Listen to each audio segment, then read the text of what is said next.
आज लोग कहते हैं ना कि झारखंड कैसे मिला है, नहीं मिला है, लड़के मिला है। तो आज हम लोग उसी क्रम में बंगाल बॉर्डर बोकारो चंदन क्यारी एक शहीद गांव, यहाँ 3 भाइयों की एक ही दिन शहादत हुई थी। शहीद लीलू बावरी, शहीद पटल बावरी, शहीद हीरू बावरी।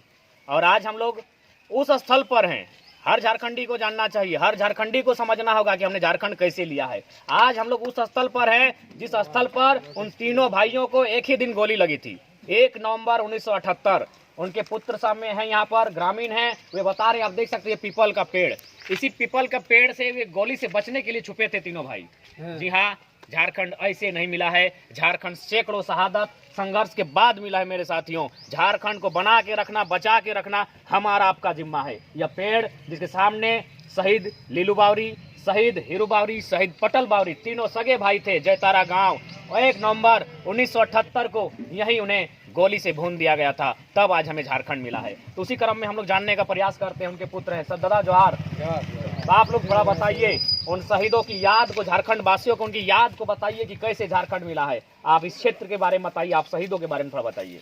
यहाँ जो भी कुछ होता था, अगर कुछ बोलना जाता था तो यहाँ का लोग, यहाँ का पुलिस प्रशासन सब बिहारी लोग था। कुछ भी अगर मोड़ में होता था तो दोषी हम ही लोग को देता था। कोई सर्किट छिना गया, जयतड़ा का लोग छिना है। यहाँ बिहारी बीजेपी था, समझदार यहाँ तक बीजेपी था, उससे भी बोलते थे कि जयतड़ा लोग चोर है। कॉमरेड एके राय, विनोद बाबू आके हाईकोर्ट डिसीजन हम लोग पास है कि हम लोग चोर नहीं है। हाईकोर्ट डिसीजन दिया, ये लोग हरिजन टोला का लोग है, मेहनती है, ये लोग चोरी नहीं कर सकता है।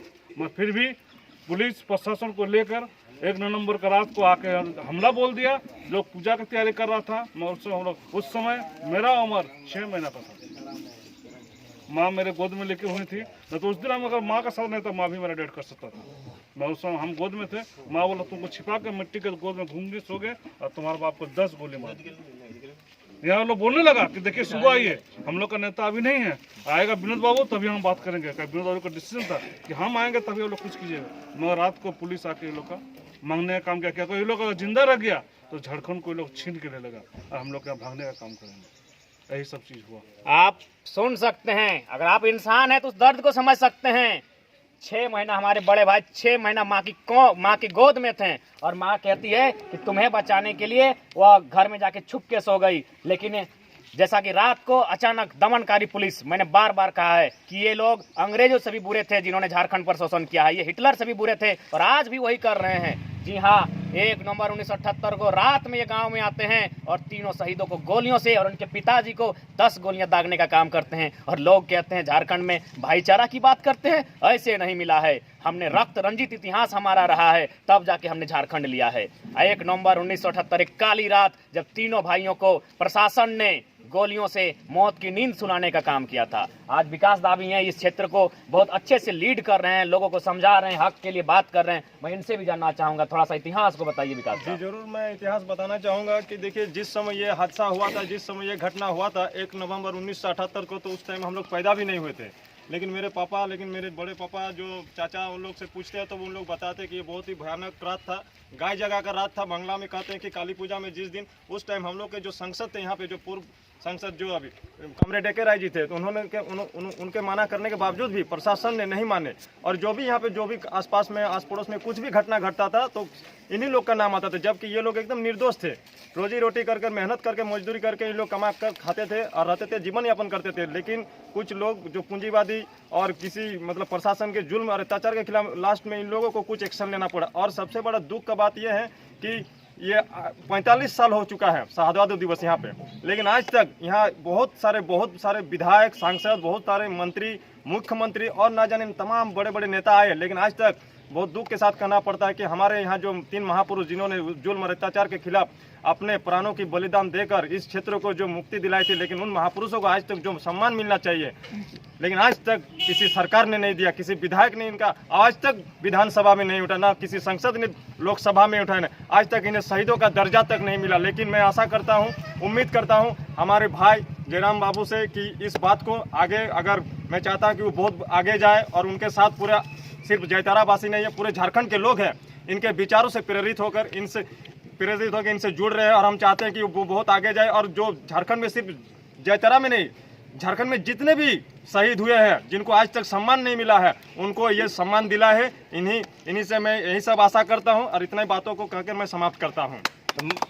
जैसा कि आप देख रहे हैं साथियों, एक काली रात जो इतिहास के पन्नों में दर्ज हो गई। झारखंड के लिए 1 नवंबर 1978 3 भाइयों को प्रशासन ने, जबकि विनोद बाबू और एके राय की सख्त आदेश था कि आप गांव में नहीं जा सकते हैं। गांव वालों को उन्होंने कहा था कि जब तक हम लोग नहीं आएंगे आप लोग वार्ता नहीं करेंगे। कहीं ना कहीं गांव के लोग विनोद बाबू एके राय से बहुत मानते थे। उन्हीं के कथनों अनुसार उन्होंने लगातार इस गांव को विकास के लिए, गांव के लोगों को समझाने के लिए हमेशा आते थे, इन्हें शिक्षित करते थे, इन्हें जागरूक करते थे। लेकिन दुर्भाग्य की बात है, प्रशासन जानती थी कि अगर सुबह होगी तो विनोद बाबू और एके राय गांव में आ जाएंगे तो गांव के लोगों को मजबूती मिलेगी। इसीलिए विनोद बाबू और एके राय के आने से पहले रात को ही प्रशासन ने अपनी गलत मानसिकता का परिचय देते हुए, अपनी हिटलर शाही का परिचय देते हुए गांव में आते हैं और एक व्यक्ति को 10-10 गोली दागी जाती है। और आप कहते हैं झारखंड ऐसे मिला है। बिल्कुल और बिल्कुल दादा, हम आगे नहीं, हम तो पूरे झारखंड को आगे लेकर आना चाहते हैं। मैं तमाम युवाओं को आगे लेकर आना चाहता हूं जो अपने हक अधिकार के लिए लड़े। ये लड़ाई चाहे कितनी भीषण होगी, शहादत फिर से क्यों ना देनी पड़ी, पीछे नहीं हटेंगे। आज हम आपको बताना चाहिए, फिर से इस पीपल के पेड़ को आप देखें, इस पीपल के पेड़ को नमन करते हैं जहां क्रांतिकारियों को,